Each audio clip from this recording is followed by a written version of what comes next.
Happy Monday, family. Hope you guys are all having a wonderful start to the work week.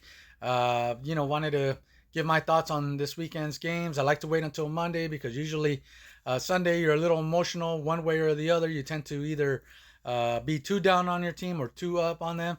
But to start off, I'm going with my five up and five down from the weekend's games. We're going with the good right now. Five up, the Buffalo Bills. Buffalo took care of business at home. Josh Allen looked great. Took what the defense gave him. Uh, the Raiders played a lot of zone. He was dinking and dunking. Completed 31 to 37 passes for 274 yards in a dismantling of the Raiders. Next up, the Cowboys, man, took care of business. Didn't make the same mistakes that the Bills committed last week. They took their time. They were patient on offense. Didn't make any mistakes. Didn't give the Jets any life whatsoever. That defense continues to be looking like a Super Bowl type defense, and they dominated. Looked good. So big ups to the Cowboys. Next up on my five up list, the Tampa Bay Buccaneers.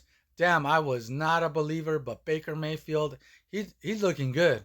He's fitting perfectly in that offense, and that defense is looking really good. Went off. Baker Mayfield went off yesterday, 317 yards passing with a passer rating of 114.5. Man, that's fantastic. Up next on my five up list, the Washington Commanders.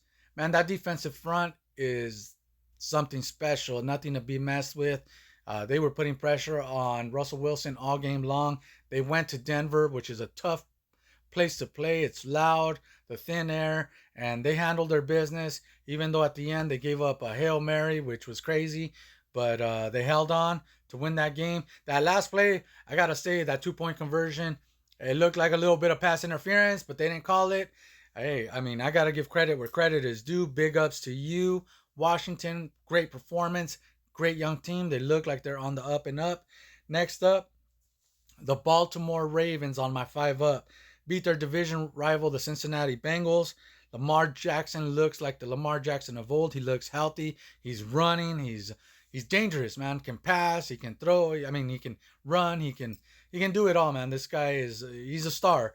And the defense played well, and they look to be back on track.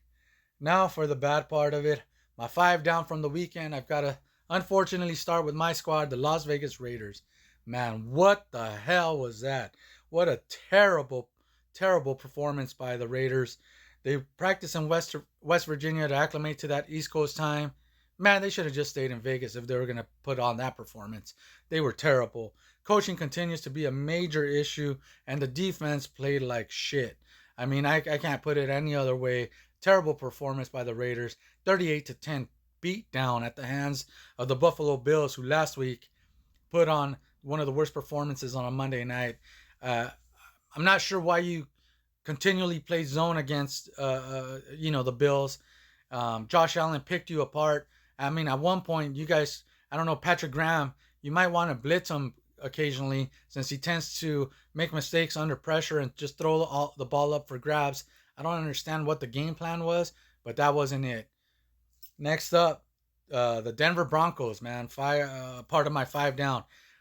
The NFL gifted you back-to-back home games to start the season. It seemed like the NFL is trying to give Sean Payton and Russell Wilson a little head of steam to start the season, trying to get them to a 2-0 start, and instead this team starts the season 0-2. Like I stated before, I don't understand or don't see this Russell Wilson Sean Payton marriage working. At some point, there's going to be some fireworks, some drama, and starting off 0-2 with a lot of pressure on them already. Next up on my five down, the Bengals, man. I mean, Joe Burrow still seems hurt. This team, they should have probably sat him. The coaching staff made a huge mistake. Should have probably let him get to 100%. He has not looked good. He doesn't look like he's got any power in his throws. And losing two division games back to back, starting the season 0-2. Those games, those divisional games, you might as well. Two losses are equal to at least three or four, especially being that they're divisional games. So the Bengals have dug themselves a hole, and they need to dig themselves out quick.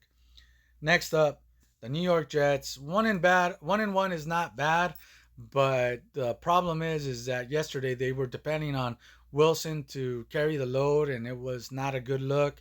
that Cowboys defense, as I stated previously, that's a Super Bowl defense. They were all over them the whole game. You have to depend on your running game there. Jets, I don't understand why you're putting all the pressure on Wilson to carry the load. Maybe the next game you can maybe depend more on your running game and let Wilson kind of pick his parts of the game where it's up to him to make a throw. Next up, the LA Chargers. Man, this team is way too good to be starting the season 0-2. They have all that offensive firepower, great defensive line, and they start the season 0-2, go to Tennessee and lose again. Uh, I mean, I think Brandon Staley's coaching seat is pretty freaking hot at this moment. He needs to do better. That team is not playing up to par. And if they start the season 0-3, 0-4, I wouldn't be surprised if they do something drastic to turn things around. That's it for my start of the season, week 2, 5 up, 5 down. I think that overall, there's some teams that are kind of rounding out, and you're starting to see the cream rise to the top. Week 1 was a little bit of up and down, but week 2 teams are starting to settle down, and you're starting to see issues arise with certain teams. Richardson with the Colts. Gardner Minshew had to finish the game yesterday. Can't run in the NFL. You can't constantly depend on having a running quarterback, because that's what's going to happen. The guy's going to get crushed and get a concussion. He's already starting the season like that. That's not a positive for them. And, it looks like they're going to be in some trouble. So anyways, those were my thoughts for the 5 up, 5 down for week 2. Thank you for watching. I'll be making another video just on my Raiders.